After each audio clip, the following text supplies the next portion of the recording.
मेरी बहन को ना मारा है इसने। परसों 3 दिन हो गए, आज तीसरे दिन बाद हमें डेड बॉडी मिली है। उसको ना गला दबा दबा के मारा। ज्योति ना हॉस्पिटल में एडमिट है, देख के वो सीरियस है। अब मैं जब वहाँ पहुंची तो वो उसमें कुछ नहीं था, वो मर चुकी थी और पूरे शरीर पर उसको नीले नीले निशान हो रहे थे।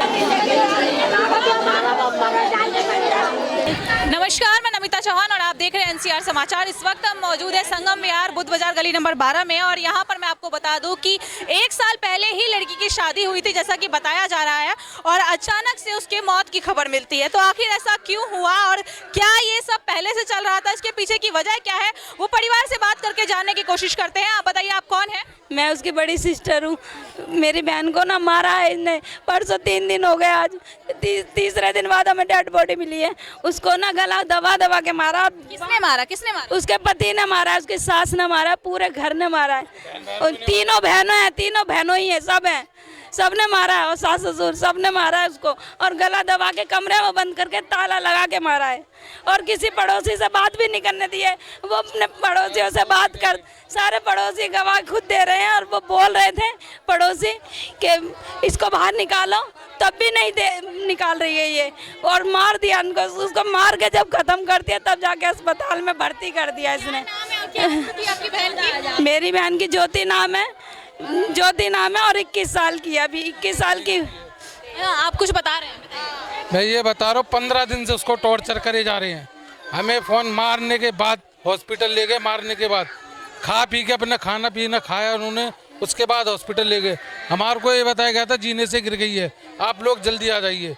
उसके अड़ोसी पड़ोसी कि जीने से गिर गई है और जल्दी आ जाइए। 6:30 पौने 7 पे। कौन से दिन? बुधवार को। जैसे हमारी लड़की मारी है, हमें न्याय चाहिए। नहीं 4 पहिया की गाड़ी आई तो कहाँ थे देते? हम पे बार बार 4 पहिया की गाड़ी मांग रहे हो।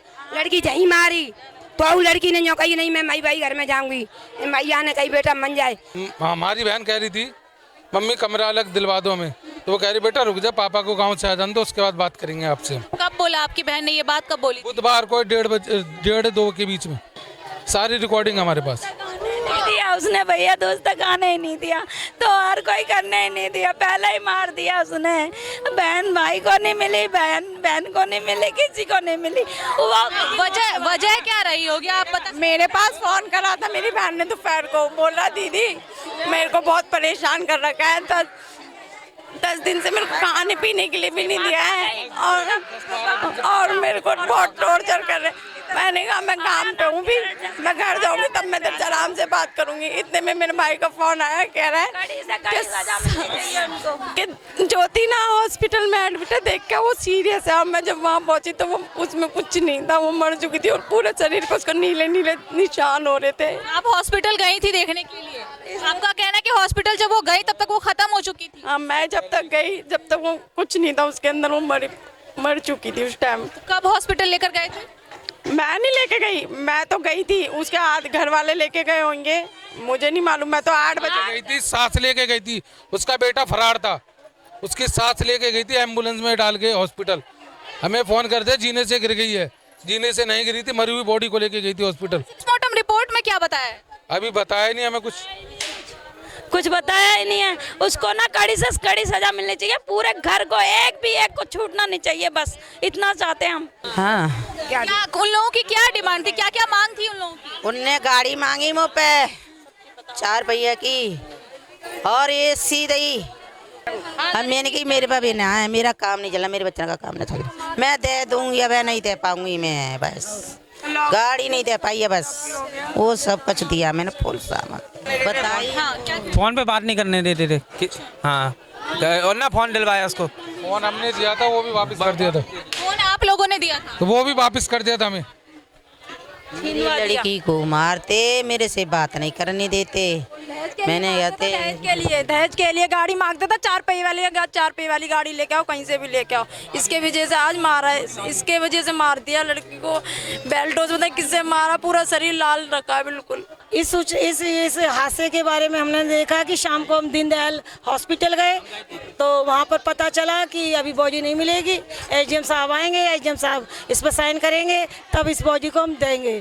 फिर हम लौट कर आ गए। डेड बॉडी में पूरे हाथों में बहुत बुरी तरह निशान थे। इस चीज़ चीज के निशान है कुछ पता? रस्सी ऐसे लगे जैसे कस के बांध देते हैं ना, रस्सियों के निशान पड़ जाते हैं। नीले पड़े हुए थे गले पे, यहाँ रस्सियों के निशान पड़े थे, यहाँ पड़े थे। हॉस्पिटल से आप देख कर आए थे अपनी बेटी को, मतलब क्या है, कैसे निशान है बॉडी पर? बॉडी पर सब काले निशान है, सब लीला साई पड़े हुए हैं। पूरी बॉडी नीली पड़ी हुई है, मतलब किस तरीके का लग रहा है कि डंडों से मारा गया था? मारा, फिर गला घोट के मारा चुन्नी से। FIR करवा दी आपने? हाँ, सारा काम हो गया। कौन से थाने में कराई है? ये है बिंदापुर थाना द्वारका में। क्या कहना है प्रशासन का, क्या कहना है? अब ये तो भाई उनको तो भेज दिया जेल फिर तीनों को। अभी 2 बंदे रह गए, वो नहीं मिले। तीनों कौन? या की सास है और आदमी और ससुर। तो उन लोगों ने खुद सरेंडर किया था या पुलिस पकड़ के ले गई है खुद से? पुलिस पकड़ के ले गई।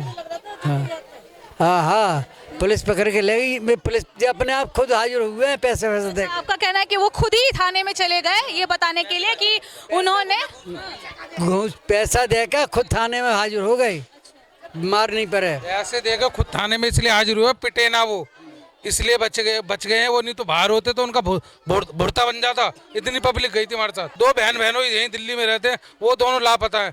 वो ही दोनों आते थे, हमारी बहन को, सिस्टर को मारते थे, पिटवाते थे उससे, लड़के से, तब जाके वो कांड करवाया इन्होंने। उसके बहनों कल भी गए थे घर पे उसके, हम लोग थाने में थे, वो घर पे गए थे।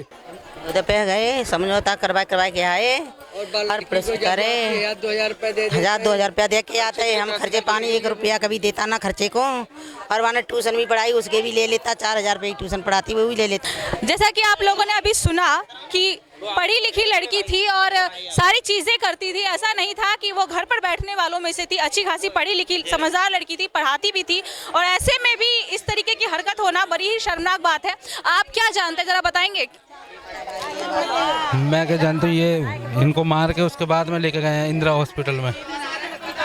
इनका मर्डर करेगा घर में, 5 जने हैं उसमें शामिल। इसके नंदोई थे, बाप है, सास है और इसका आदमी है। हाँ जी। एक कार की डिमांड थी आपको, जैसा कि सभी परिवार वालों ने बताया, माता पिता ने बताया कि दहेज में देखा जाए तो सारा सामान दिया गया था, कैश भी दिया गया था 5 लाख रुपए, लेकिन एक कार जो ये नहीं दे पाए, जिसकी वजह से आज उनकी बेटी यहाँ पर लेटी हुई है, मृत अवस्था में पड़ी हुई है। और वजह सिर्फ इतनी थी कि एक कार नहीं दे पाए। लड़की पढ़ी लिखी थी, लड़का भी पढ़ा लिखा है, लड़का भी कोचिंग सेंटर में पढ़ाता है, यानी कि वो भी अच्छा खासा समझदार इंसान है। और बावजूद इसके एक कार के लिए, एक मामूली सी चीज के लिए जिसे वो खुद भी कभी ना कभी खरीद सकता था, उसने किसी की बेटी की हत्या करना ज्यादा जरूरी समझा। अब ऐसे लोगों के लिए आप क्या कहना चाहेंगे? एक बार को समझ में आता है कि ठीक है, परिवार थोड़ा अनपढ़ है, समझ में नहीं आता है, उनको पढ़े लिखे नहीं है, शिक्षित नहीं है, तो ऐसी चीजें होती है। अक्सर हमें सुनने को मिलती है कि दहेज के लिए घर की बहू को मार दिया, घर की बहू को परेशान किया। लेकिन यहाँ पर लड़की भी पढ़ी लिखी थी और लड़का भी पढ़ा लिखा है और अच्छा खासा समझदार परिवार है, संपन्न सुखी परिवार है। उसके बावजूद भी किसी की बेटी को इस तरीके से मौत के घाट उतार दिया गया, वो भी सिर्फ एक कार के लिए। और इस पर भी ये कहना है कि पैसे भरकर थाने में, और तब उन लोगों ने खुद को सरेंडर किया है ताकि उनकी सजा कम हो जाए और जो भी चीजें हैं वो कुशलता पूर्वक होती रहे, ज्यादा उनको परेशान ना किया जाए। लेकिन देखा जाए तो किसी की बेटी गई है और किसी की बेटी को उन्होंने कितनी मेहनतों से पाला होगा, कितनी मशक्कतों से, उनको कितनी सारी चीजें हुई होंगी, तब जा करके बेटी को इतना बड़ा किया होगा, इतना कुछ पढ़ाने में भी कितना सारा खर्चा हुआ होगा। उसके बाद कहीं जा करके उन्होंने बेटी की शादी की होगी और उसके बाद इतना सारा दहेज दिया। और क्या दहेज इसलिए दिया था कि उनकी बेटी एक दिन इस अवस्था में, शादी के 1.5 साल बाद, करीब 2 साल हुए हैं और 1.5-2 साल में ही वो बेटी जिसको डोली में बिठाकर भेजा था वो अर्थी पर यहाँ पर लौट कर आई है। तो ऐसे में प्रशासन को कड़े से कड़ा एक्शन लेना चाहिए और परिवार के खिलाफ, जो उनका ससुराल है, ससुराल के जितने भी लोग हैं उन सभी के खिलाफ एक्शन लेना चाहिए, उनको कड़ी से कड़ी सजा दिलवानी चाहिए ताकि इस बेटी को न्याय मिल सके। कैमरामैन हफीज के साथ मैं नमिता चौहान, NCR समाचार, दिल्ली।